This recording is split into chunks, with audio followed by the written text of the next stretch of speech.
ഇടയ്ക്കിടയ്ക്ക് ഇതുപോലെയുള്ള മജ്‌ലിസുകൾ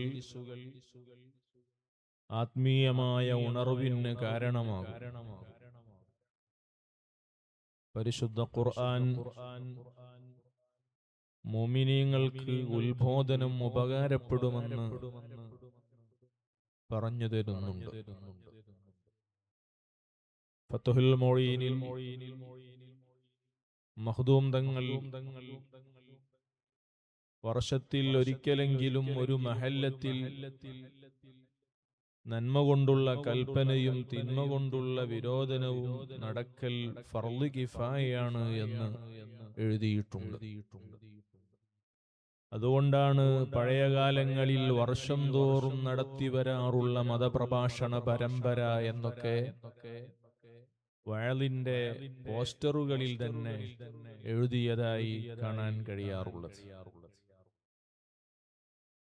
ഈ നാട്ടിൽ വസിക്കുന്ന എല്ലാ വിശ്വാസിനികൾക്കും ഈ മജ്‌ലിസ് ഭംഗിയായി നടക്കുക എന്നത് നിർബന്ധമായ ഒരു ബാധ്യത കൂടിയാണ്.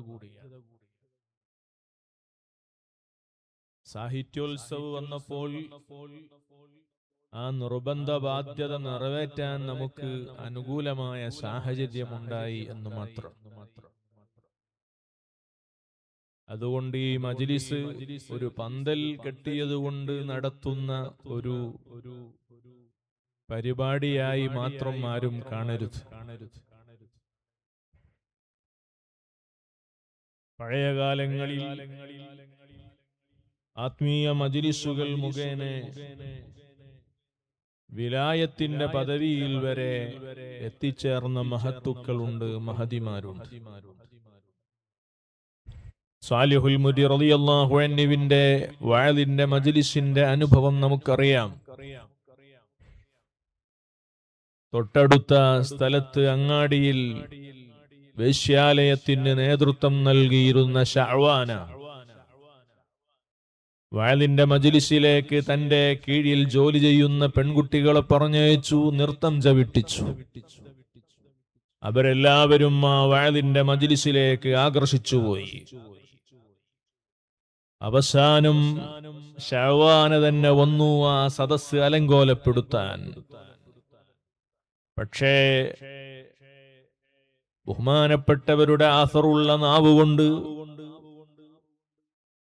ഹബീബായ നബി സല്ലല്ലാഹു അലൈഹി വസല്ലമ തങ്ങൾക്ക് അല്ലാഹു സുബ്ഹാനഹു വ തആല നൽകിയ വലിയ മുഅ്ജിസത്താകുന്ന പരിശുദ്ധ ഖുർആനിന്റെ ആയത്തങ്ങ് ഓതി വഅലങ്ങ് പറഞ്ഞപ്പോൾ ആ ശബ്ദത്തിൽ ശഅവാനത്തിന്റെ മനസ്സ് പിടച്ചുപോയി. ശഅവാനയും തൗബ ചെയ്യുകയാണ്. അവസാനം കഅബാലയത്തിൽ ചെന്ന് അല്ലാഹുവിലേക്ക് കരങ്ങൾ മലർത്തി ദുആ ചെയ്തു. അല്ലാഹുവേ, ഞാൻ നന്നാവാൻ കാരണക്കാരനായ സ്വാലിഹുൽ മരി എന്ന ഉസ്താദ് നിന്റെ കഅബാലയത്തിൽ ഇതാ വന്നു ചേർന്നിട്ടുണ്ട്. മഹാനവറുകളെ ഒന്ന് സൽക്കരിക്കണം, വിരുന്നൂട്ടണം. ആവശ്യമായ പഴവർഗ്ഗങ്ങൾ നീ ഇറക്കിത്തരണേ അല്ലാഹ്. ശഅവാന എന്ന മഹദിയുടെ ദുആ അല്ലാഹ് സ്വീകരിക്കുകയും ആ സീസണിൽ ലഭ്യമാകാത്ത പഴവർഗ്ഗങ്ങൾ അല്ലാഹു ഇറക്കി കൊടുക്കുകയും ചെയ്തു. സ്വാലിഹുൽ മുരി റളിയല്ലാഹു അൻഹുവിനെ സൽക്കരിക്കുകയാണ്. ഉമ്മമാരെ, അതുകൊണ്ടാണ് ഹുജ്ജത്തുൽ ഇസ്ലാം അബൂ ഹാമിദുൽ ഗസാലി റളിയല്ലാഹു അൻഹു പറഞ്ഞു പോയത്, സ്വന്തം ബാപ്പയെക്കാളും ഉമ്മയെക്കാളും ഒരു മുഅ്മിൻ സ്നേഹിക്കേണ്ടത് ആ മുഅ്മിനായ മനുഷ്യന് ആത്മീയത പകർന്നു നൽകിയ, ആത്മീയമായ വെളിച്ചം പകർന്നു കൊടുക്കുന്ന ഉസ്താദിനെയാണ്. കാരണം ആത്മാവിന്റെ ജീവൻ നിലനിൽക്കുന്നത്, ആത്മാവിന്റെ സംസ്കരണം നേടിയെടുക്കുന്നത് ഒടുക്കമില്ലാത്ത പാരത്രികമായ ലോകത്തെ ജീവിതത്തിൽ സന്തോഷം ലഭിക്കാനാണ്. എന്നാൽ ബാപ്പയും ഉമ്മയും നമുക്ക് ശരീരം തന്നു, നമ്മെ ഭൗതികമായ ലോകത്ത് തീറ്റിപ്പോറ്റി വളർത്തി. ആ ബാപ്പയും ഉമ്മയും നമുക്ക് ജീവന് കാരണക്കാരായി, നമ്മുടെ ജീവിതത്തിന്റെ നിമിത്തങ്ങളായി. അവർക്കും നാം പ്രാർത്ഥിക്കുകയും തിരിച്ച് സേവനങ്ങളും സ്നേഹങ്ങളും കൊടുക്കുകയും വേണം. അല്ലാഹുവേ, ഞങ്ങളെ ജീവിച്ചിരിപ്പുള്ള വാപ്പ ഉമ്മമാർക്ക് ആഫിയത്തുള്ള ദീർഘായുസ്സ് കൊടുക്കണേ അല്ലാ. മരണപ്പെട്ടുപോയവരുടെ ഖബറകങ്ങളിലേക്ക് ഈ മജ്ലിസിന്റെ മിസ്ലു സവാബ് ഒരു വെളിച്ചമാക്കി നീ എത്തിച്ചു കൊടുക്കണേ അല്ലാ. ഓ സുഹൃത്തുക്കളെ, സഹോദരിമാരെ, ആത്മാവിന്റെ ജീവനും ആത്മാവിന്റെ ആരോഗ്യവും അത് വളരെ പ്രധാനപ്പെട്ട വിഷയമാണ്. നമ്മുടെ ശരീരത്തിലുള്ള ആത്മാവങ്ങ് മാറി നിൽക്കുമ്പോൾ ഈ ശരീരത്തിനൊരു സ്ഥാനവുമില്ല. ഇന്ന് എന്നെയും നിങ്ങളെയും വിളിക്കുന്ന ബഹുമാനമുള്ള പേരുകളില്ലേ, നമ്മുടെ ആത്മാവങ്ങ് മാറുന്നതോടുകൂടി ആ പേര് ആരും പറയാൻ ഒരുക്കമാകുന്നില്ല. മറിച്ച് എല്ലാ ശരീരങ്ങൾക്കും ജഡം അല്ലെങ്കിൽ മയ്യത്ത് അല്ലെങ്കിൽ ശവം എന്നാണ് പറയുന്നത്.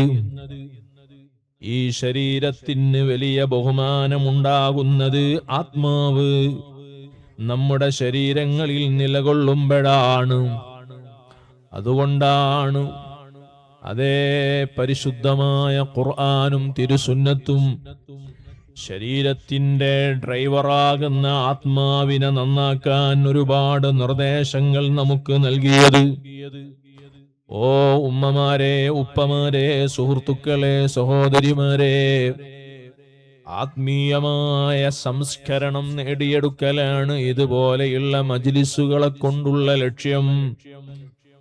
ഏത് ആത്മീയ മജ്ലിസിൽ നിന്നും നമ്മൾ കൈവരിക്കേണ്ടത് നമ്മുടെ ആത്മാവിനുള്ള ഊർജമാണ്.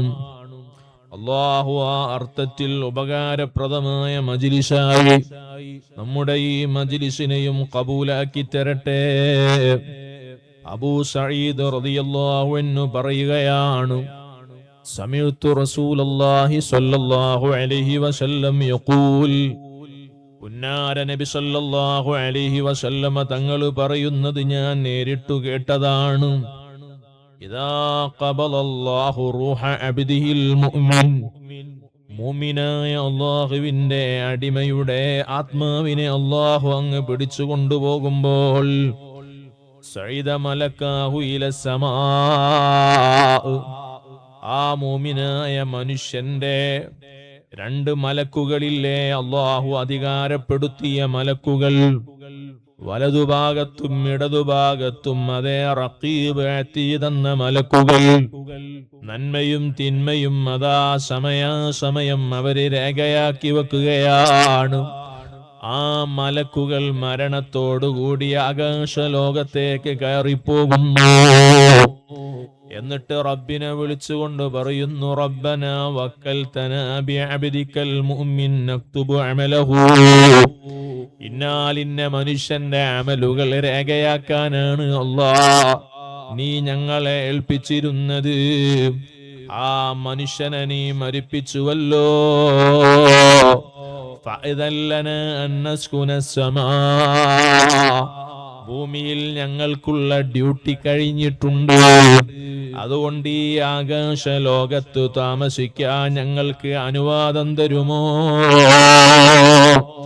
അല്ലാഹു സുബ്ഹാനഹു വ തആല പറയുന്നു, സമാഇ മംലൂഅത്തും മിൻ മലായികതി യുസബ്ബിഹൂനി, ഓ മലക്കുകളെ, ആകാശം മുഴുവനും എനിക്ക് തസ്ബീഹ് ചൊല്ലിക്കൊണ്ടിരിക്കുന്ന മലക്കുകളാൽ നിറഞ്ഞിരിക്കുകയാണ്.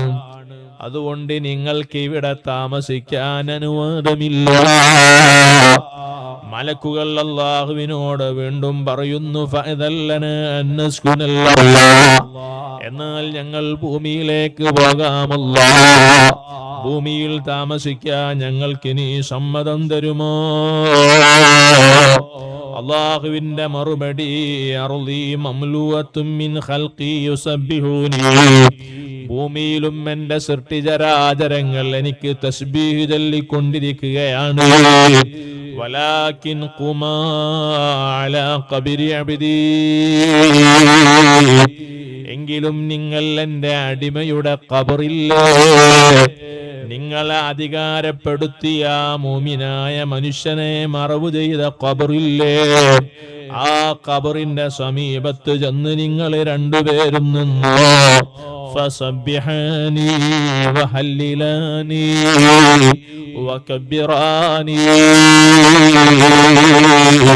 ആ ഖബറിന്റെ വക്കത്ത് ചെന്ന് നിന്ന് നിങ്ങൾ എനിക്ക് ദിക്റ് ചൊല്ലിക്കോ, തസ്ബീഹ് ചൊല്ലിക്കോ, തക്ബീർ ചൊല്ലിക്കോ, തഹ്ലീൽ ചൊല്ലിക്കോ, ഇലാ യൗമിൽ ഖിയാമ, ലോകാവസാനം വരെ നിങ്ങൾ ദിക്റ് ചൊല്ലിക്കോ.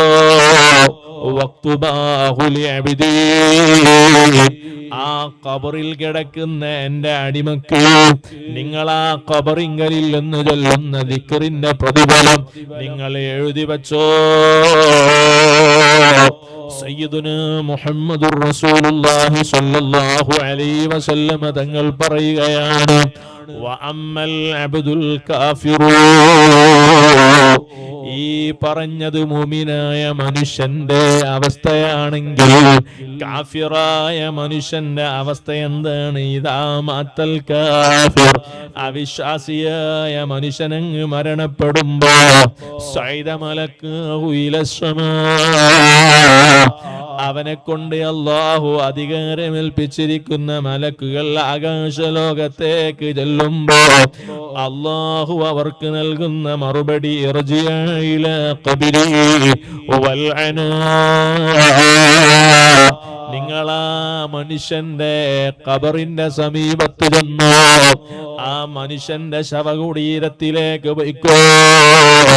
ഖിയാമത്ത് നാൾ വരെ ആ മനുഷ്യന് ശാപത്തിന് വേണ്ടി നിങ്ങൾ പ്രാർത്ഥിച്ചോ. ആ മനുഷ്യനെ നിങ്ങൾ ശപിച്ചുകൊണ്ടിരുന്നു. അല്ലാഹു നമ്മെ കാത്തുരക്ഷിക്കട്ടെ. ഉമ്മമാരെ, സുഹൃത്തുക്കളെ, എന്റെയും നിങ്ങളുടെയും കൂടെ അല്ലാഹു ഏൽപ്പിച്ചിരിക്കുന്ന മലക്കുകൾ നമ്മൾ മരിച്ചു കഴിഞ്ഞാലും നമ്മുടെ ഖബറിന്റെ സമീപത്ത് വന്ന് നിന്ന് ദിക്റ് ചൊല്ലിയിട്ട് നമുക്ക് അതിന്റെ പ്രതിഫലം എഴുതി വെക്കണ്ടോ? ദുനിയാവില്ലേത് ഹസനത്ത് ചെയ്യുമ്പോഴും അതേ രേഖ വന്നുപോയി, ഏത് സയ്യിഅത്ത് സംഭവിക്കുമ്പോഴും എഴുതി വെച്ചു പോയി, ഒരക്ഷരം പോലും വിട്ടുപോകുന്നില്ല.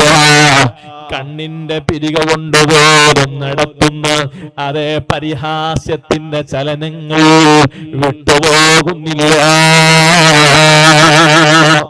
എല്ലാ മൈക്രോ സെക്കൻഡ് സമയങ്ങളിലും മലക്കുകളുടെ നിരീക്ഷണത്തിലാണ്. അല്ലാഹു റബ്ബുൽ ഇസ്സത്ത് നമുക്ക് ജീവിതം മുഴുവനും ആഖിറത്തിൽ ഉപകാരപ്പെടുന്ന ആരാധനകളാക്കി സൽക്കർമ്മങ്ങളാക്കി മാറ്റാൻ തൗഫീഖ് നൽകട്ടെ. ജീവിതം എത്രയോ കാലം കഴിഞ്ഞു പോയില്ലേ?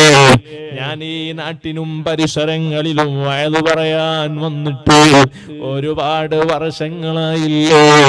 അതെ, അല്ലെങ്കിൽ മാസങ്ങൾ കഴിഞ്ഞു പോയില്ലേ? അതെ, ഞാനും നിങ്ങളും അതെ പരിചയപ്പെട്ടതിന് ശേഷം ധാരാളം വയസ്സ് കഴിഞ്ഞു പോയില്ലേ?